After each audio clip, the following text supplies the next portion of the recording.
Wala ka na ba talaga ibang masuot? Bakit? Pagmasdan Ayos ito.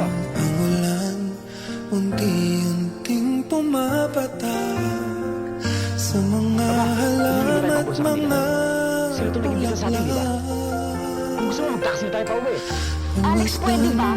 Ang dilim, unti-unting bumabalo sa buong Pero kung paligid sino naman tuwing palagi yung ulam natin, umuulan. nakakasawa rin, di ba?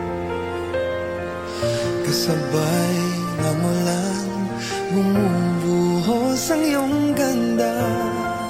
Kasabay ng hangin kumakanta. Kailangan natin bumili ng mga gamit para sa apartment eh. Ayun! Pag di mo na lang diretso na talagang materialistic ka.